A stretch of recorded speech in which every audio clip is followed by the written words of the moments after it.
Well, hello, and welcome to Gallifrey's Most Wanted. I'm Ross Aiken. I'm Old Who.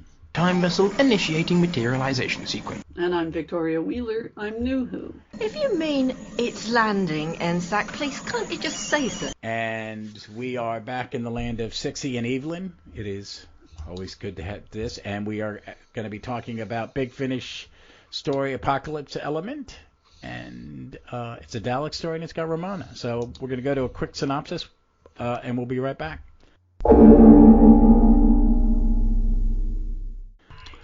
The Apocalypse Element, Big Finish, Main Range, number 11. Writer, Stephen Cole. Director, Nicholas Briggs. Producers, Jason Gallifrey, Gary Russell. Executive producer for the BBC, Jacqueline Rayner. Recorded February 26th and 27th, 2000. Release date, August 2000. The TARDIS is drawn off course by strange time readings. It materializes on the planet Artrixis, where the Doctor and Evelyn find that a summit of time-active species is underway. Top of the agenda is Etra Prime, a planetoid that disappeared mysteriously 20 years ago along with 500 scientists. The Doctor discovers that one of the missing is Romana, his one-time companion and now president of Gallifrey. When Etra Prime reappears once more close to Artrixis, on the small planet, the Daleks have been working on a material called the Apocalypse Element. However, they require special technology to harvest the element and steal a Monin host ship from the conference as it contains the requisite technology. Romana manages to escape her Dalek captors and is reunited with the Doctor just as the Daleks crash Etra Prime into the surface Artrixis. The Doctor, Evelyn, and Romana leave in the TARDIS for Gallifrey. However, the Daleks have beaten them there and are trying to steal the Time Lord's time technology. Romana discovers that the Apocalypse Element is capable of destroying the universe in an unstoppable chain reaction. To show the Time Lords that they are not bluffing and thus force their surrender, the Daleks detonate an Apocalypse Element device in a nearby galaxy. The Time Lords could place the galaxy in a time bubble, preventing the spread of destruction, but it would mean lowering their defenses to do so. When they try, however, the chain reaction is too strong, and the Daleks, realizing they've gone too far, have to add their mental powers to that of the Time Lords to halt the destruction of the Sephira galaxy. By doing this, all the Daleks on Gallifrey die, but the effect also creates a host of new planets. As it dies, the Black Dalek reveals that the whole plan was to use new worlds as breeding ground for the Dalek Empire. Romana, now president of Gallifrey once more, vows to upgrade Gallifrey's defenses. The Doctor and Evelyn leave in the TARDIS. All right, that's a synopsis. I'm going to start on this one. I like when we get back to early Big Finish, because this is number 11. This is, this is in the second year, I guess, of the Doctor Who range, because they were doing it, I think, bi-monthly at first, and then they kind of quickly sped it up. And this is one I always liked. It was nice to listen to it again, because it had been a while. I think the last time I listened to it is... I may have listened to it when I was prepping for when me and Jeff were going to cover Dalek Empire Volume 1. Because this is part of a trilogy, 4 stories that kind of tie into, that lead into that, set it up. There's a 5th, 6th, 7th, and 8th Doctor story. We've already done the 8th Doctor story, that's Embrace the Daleks. We did that a few months ago. But I really enjoy this one. I like Stephen Cole as a writer. I know him a little more than you probably because he's written a bunch of books. And he was the editor of the BBC book range, and he may have been an editor on New Adventures. So that I'm not 100% sure of because that's kind of fallen through, and he's still, and I see him on Twitter every once in a while when people are talking about some of the books and some of the stuff he did, because he's written a bunch of Doctor Who books, and I really like this, and I like this script a great deal. I thought it worked. I listened to it while I was walking. I listened to it while I was, doing other things, and it kept me, I would stop and listen to certain parts. So, what did you think of it overall? Well, I'm probably because we had just done Curse of Peladon. I thought it was at some level, a rewalking of that same territory, right? There's a planet with a mineral that everybody wants, right? And so it was a reworking of that. Right. This is one of those stories that I think is trying to accomplish too much, right? Because I'm all in on there's a planet and there's a mineral and then we're all trying to get it, and then the planet disappears and then the thing and then there's a collision and then, right, it attempts too much for me. And stop and say I'm a huge fan of Big Finish and the stories that I've listened to, and I've listened to about 100 in the main range, maybe 130 in the main range. Yeah, maybe you're close to 130, 140. Yeah, and I did a bunch of the companion chronicles, and so I've listened to more, I think, than the average Doctor Who fan, right? Yeah. Because you got to be an intense Doctor Who fan to be in on Big Finish, right? Yeah, be all in. I mean, there are people who dive in and out, have certain things. I know a lot of people that go, oh, I only get I only get 60, I only get 8, I only get Benny. Right, because there's so many, right? Yeah. And so, it's impossible to keep up. Right, so, but I think this is one where there's some swings and misses.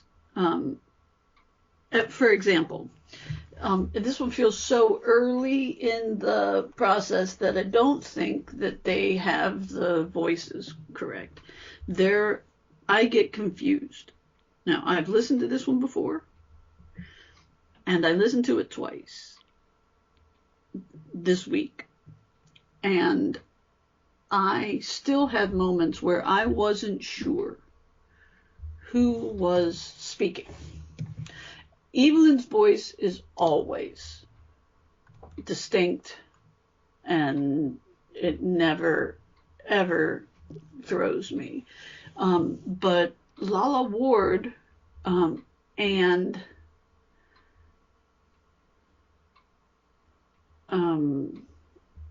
Trinket. Yeah, the actress is Karen Henson. Vorna. They sound a little bit alike, they do. Yeah, Karen Henson and Andrea Newland and Lala Ward all sort of blended in. And I couldn't, and then Vrint and Raldeth sounded alike. And it turns out they're played by the same person, right? Like, so I was having trouble distinguishing between the players. Yeah, you know what? I will say that there's the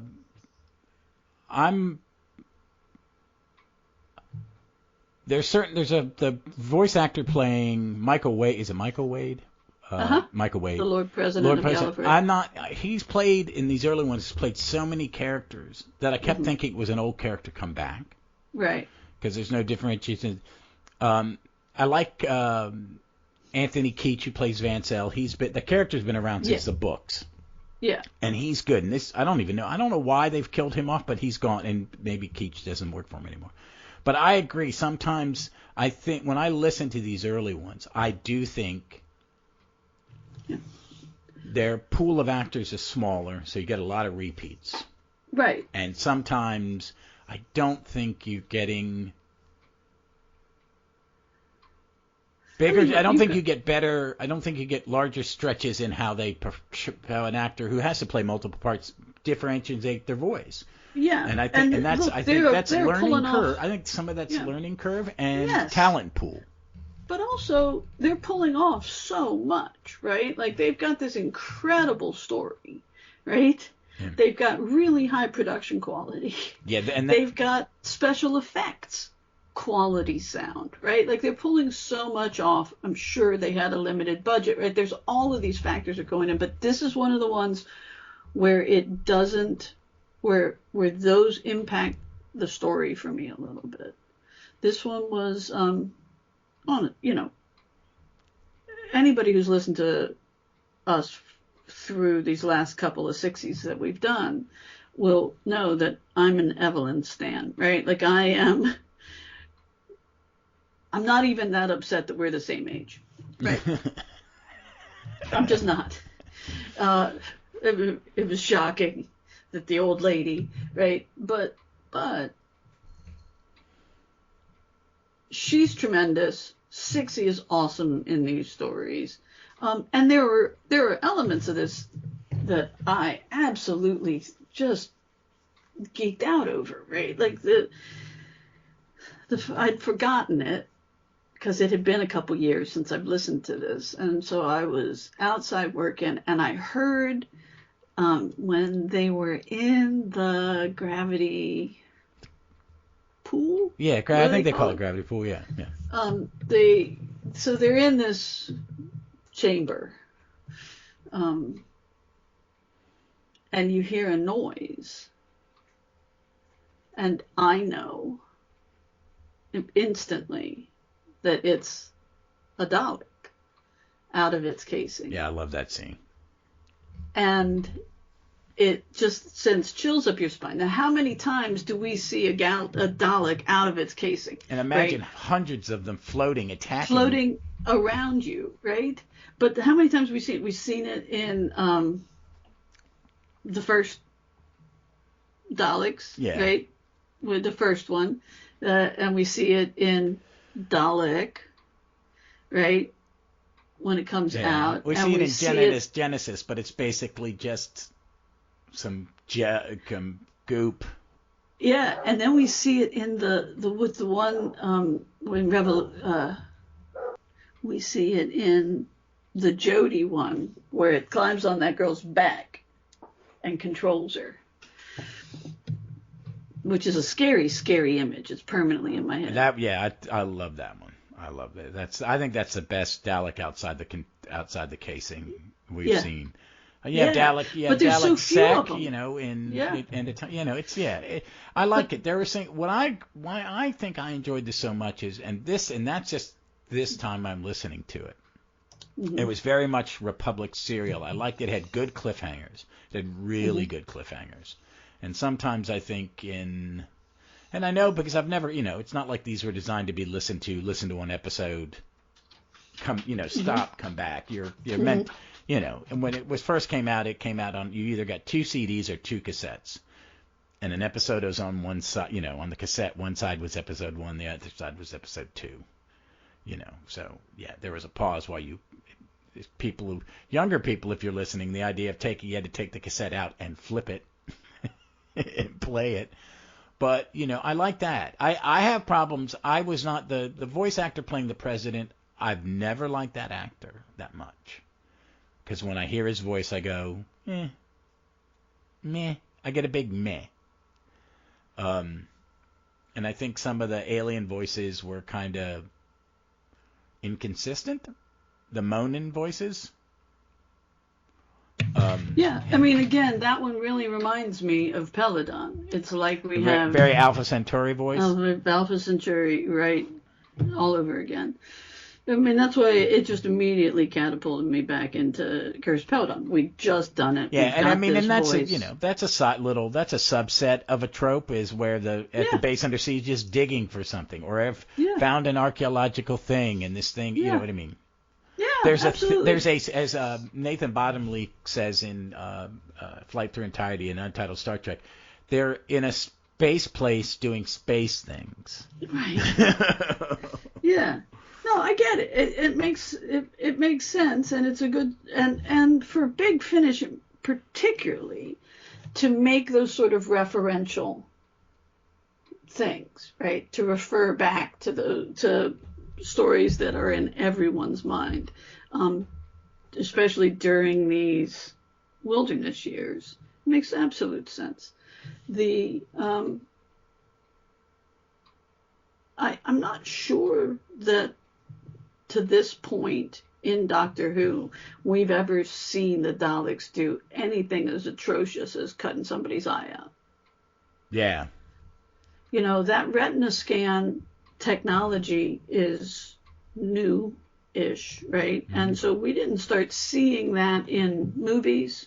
So the 80s, you think? Until the 90s, I think. And so this is, cutting somebody's eyeball out to do is in whatever year this was done, 2000.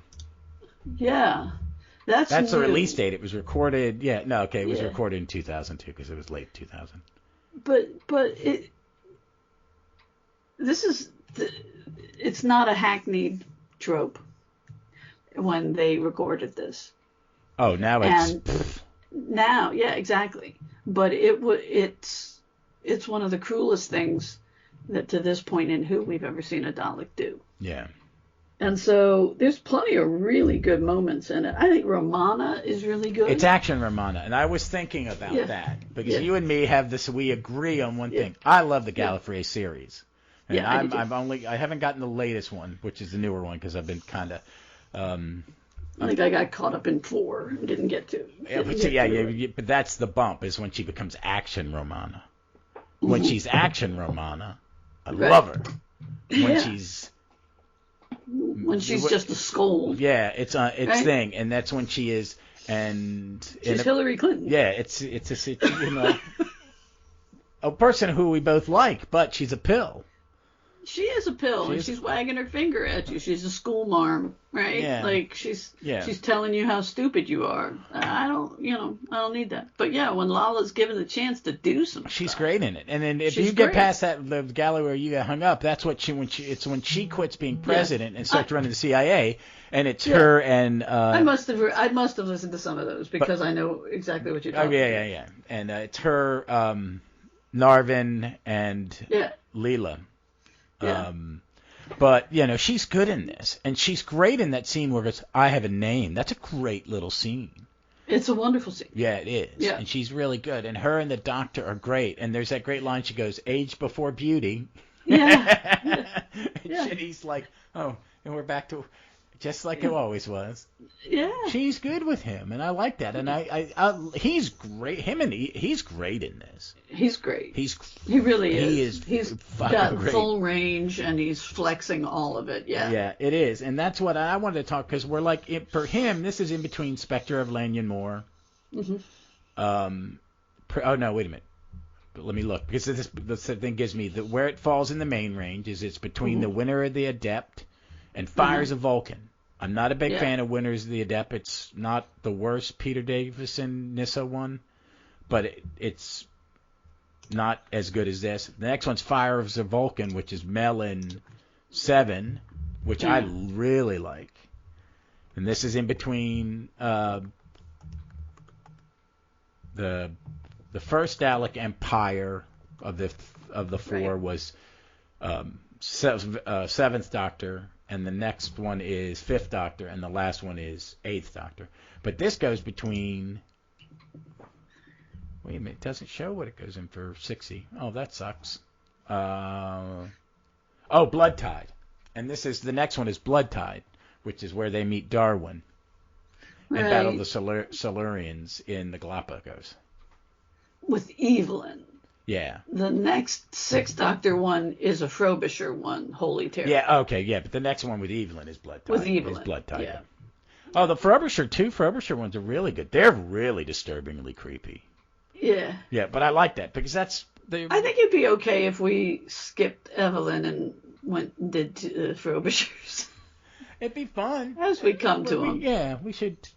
We should do that. Yeah, they're worth doing it. They're fun. They're really good. The guy that plays Frobisher plays the Czechoslovakian soldier in Battlefield. The guy. Yeah, he plays Bambar's assistant. That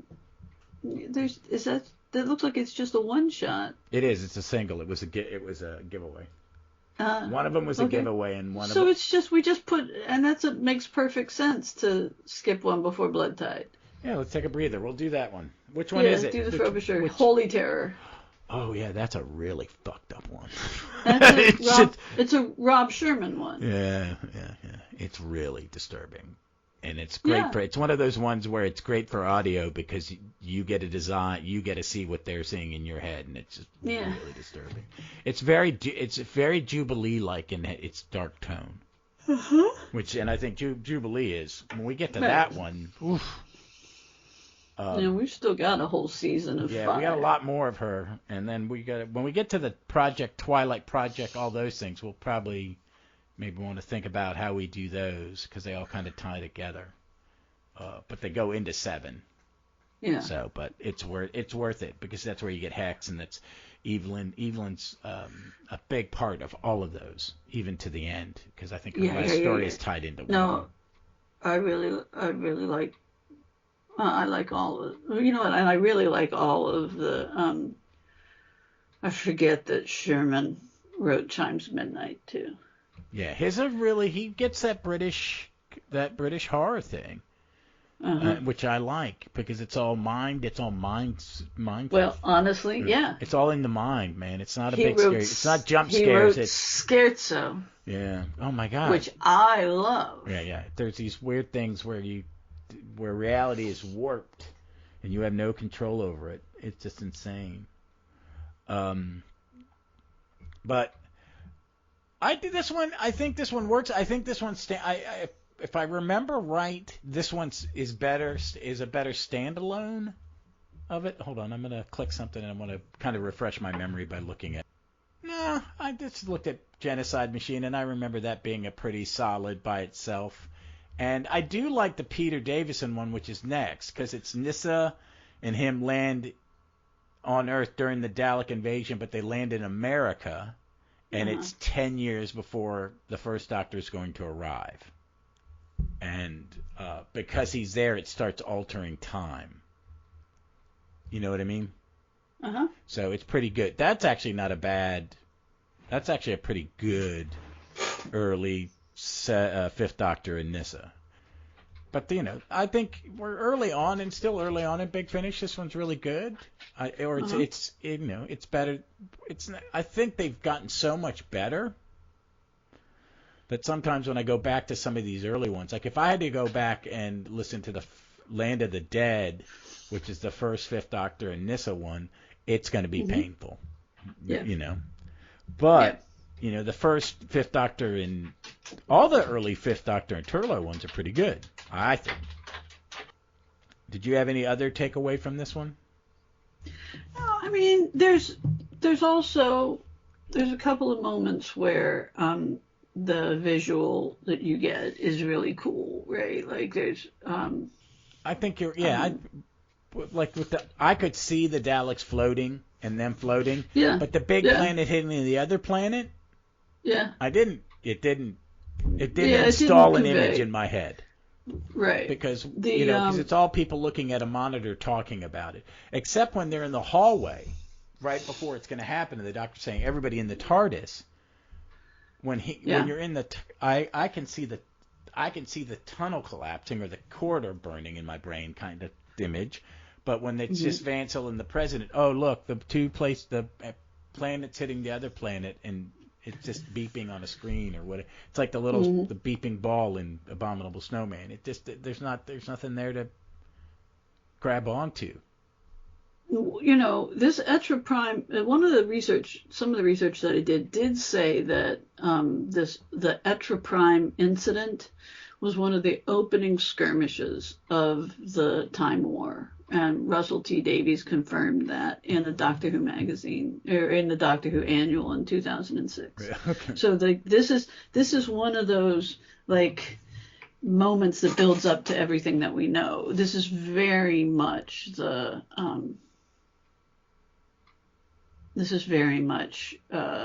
part of the, some Doctor Who stories you're like, I don't know where this goes. Right? Yeah. I have no idea where this occurs in the timeline, right? This one feels very real. I really do like the CIA. I as a concept, right? Because of course they would. Oh yeah. Right? Of course they would, and it makes absolute sense.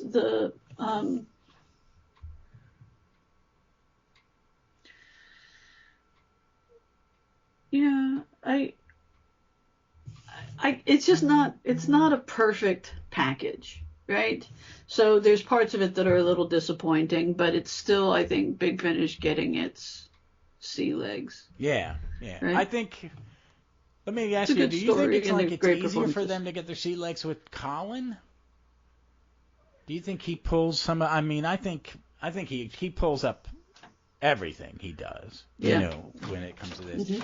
But I don't think this one's drastically better written than, say, Winter of the Adept or the one after it. Yeah. I think it's well done. I think it's a Dalek story. I do think Big Finish does Dalek stories better than the TV show does a lot of the time. Uh-huh. Some of my favorite Dalek stories are audios. I like the 60s stuff. I like some of the modern stuff. I think the Chibnall Dalek stories have been pretty good. But I love Dalek Empire. The actual Dalek Empire series and the Davros series. They were amazing. The Davros series is really good. Terry Malloy is just amazing. So, yeah. But this one has some good moments. I think I may have enjoyed it more than you, but I will admit there are bits. I listened to it twice in the last 72 hours, and there are bits where I've zoned out for a bit.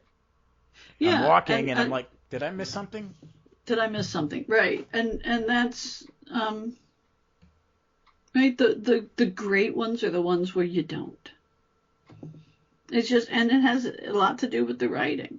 I think the performances on the Big Finish stuff are almost all really, really good, and particularly with the main actors, and they do absolutely figure out the voicings. That they have to have somebody who's got a different register, right? When the women are in the same register, in particular, it's the women in these early they're ones. doing the receive, if they're all talking in the receive pronunciation, it really just kind of blends together. And I think you have to know them. See, so we know Lalla Ward's voice. Right. So. But like I said, the Trinket frequently, like I had to hear the content of the statement to know if it was Lalla or not, because they were in the same register. So. And then there's a young lady with Evelyn. That's not Trinket though? It's someone else. It's not. No, that's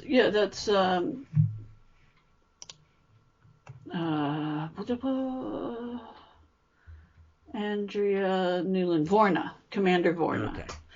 And the three of them are all in the same place, and so it made it difficult. But eventually, you get the Vorna come here, right? Sort of clarification. It just, I'm not trying to be hypercritical. I'm just saying that this is the one thing that made this one not hit. Well, I think I get you, because I think it takes you out of it. You have to do if you have to do some heavy, you've got to do some thinking. And I get you. I have that problem with other ones with guys' voices. There are some of these early ones. And every once in a while, it's like, who the hell is talking? Well, particularly when it's all RP, right? But for a while now, we've been talking about, particularly recently, we've been talking about this idea that art hits you where you are, right? And there's a lot going on in the world stage right now. And I think it's interesting to see a 20-year-old take on diplomacy. Yeah. Right? That this not Vancell, but the Lord President who they never of Gallifrey. Name. He's just the Lord President. Right, he's just the Lord President, but he's a generic Gallifreyan president. Yeah, but he's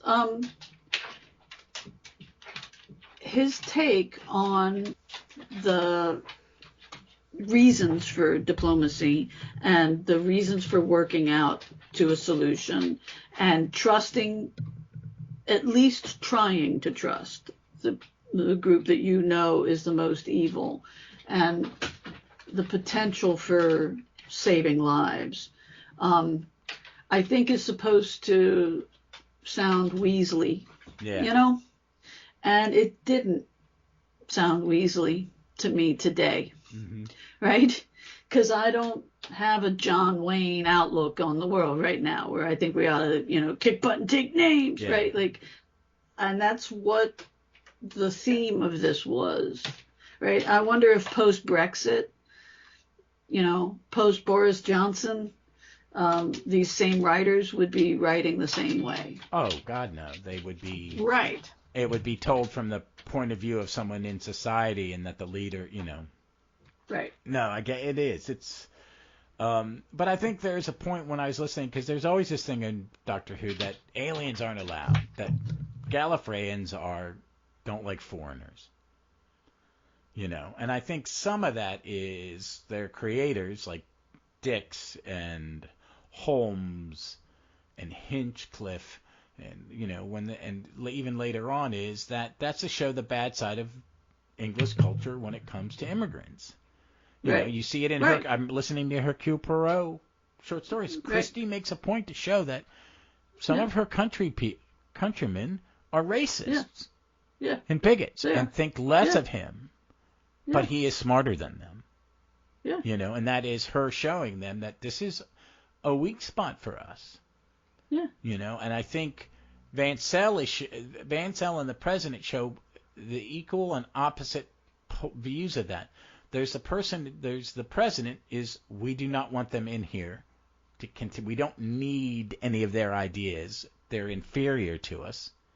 And then you have Vansell is, I want what they have so I can have control over them. Right.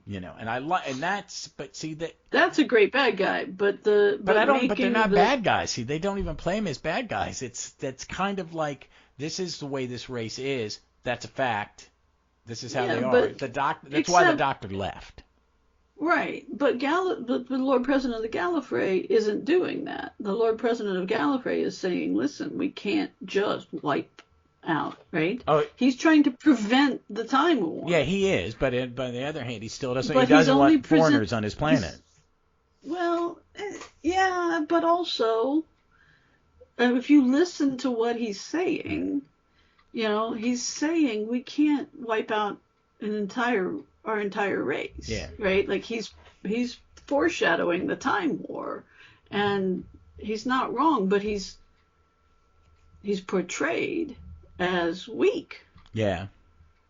He's portrayed as so weak that he gives over everything to the Daleks, and so it just hits differently. Yeah. Than it did 3 years ago when I first listened to it. Yeah. Yeah. So, it's very interesting. It's a good one. I mean, I enjoyed it. I like that it was it's on Spotify, so it made it easier for me to listen to it while I walk. Yeah. So, because I think they've got the first 100 now. Oh, nice. Yeah. And you just, we pay for the premium one, so because if not, you can't listen to anything in order.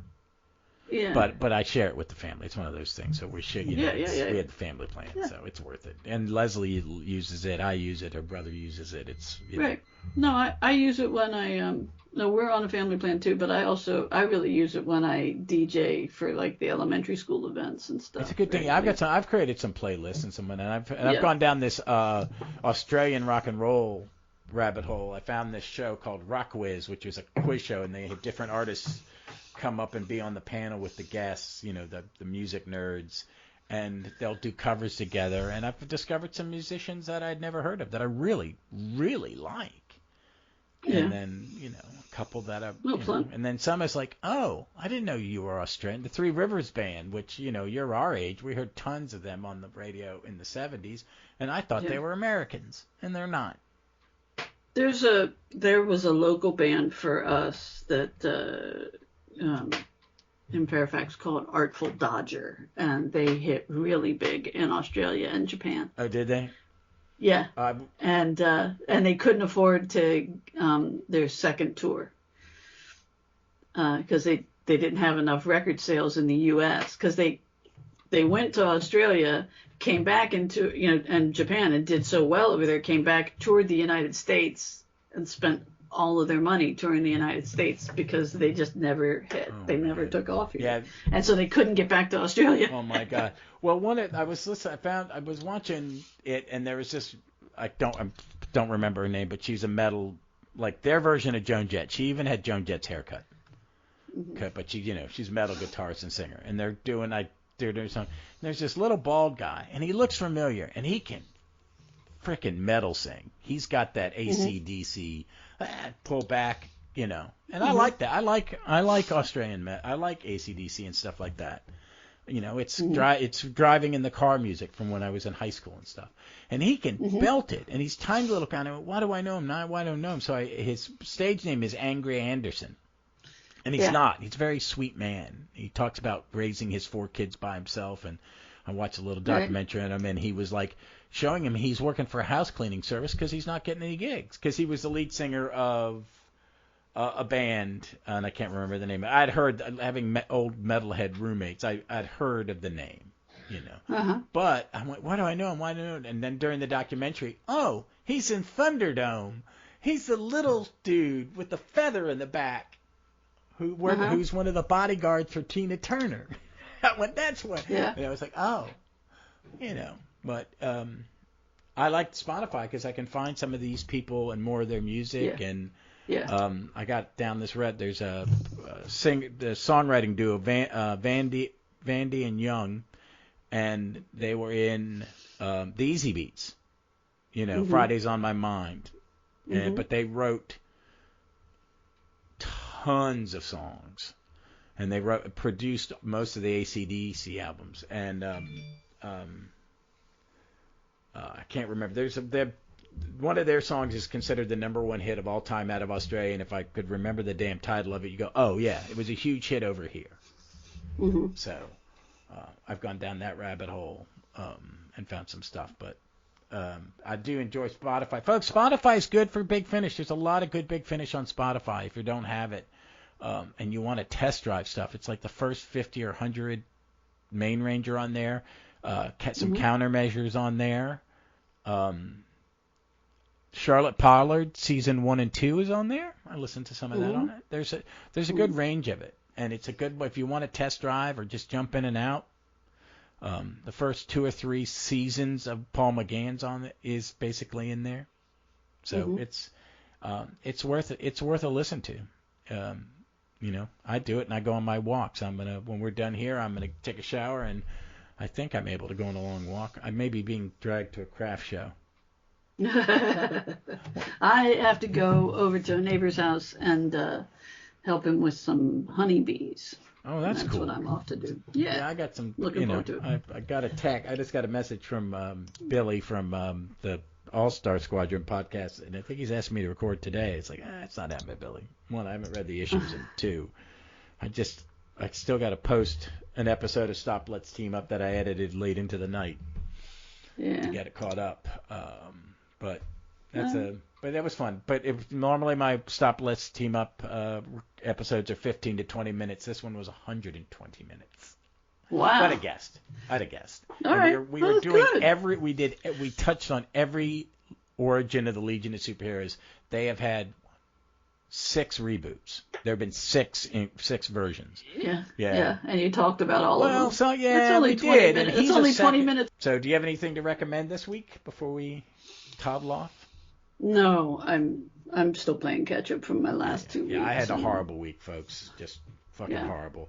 I had a co-worker who I thought a great deal of had a massive stroke and will no longer be with us, and kind of hit me. So I have a good wife who knows when I'm in that headspace. Gave me the tools I need to kind of decompress, and I've just been decompressing. Not looking forward to tomorrow.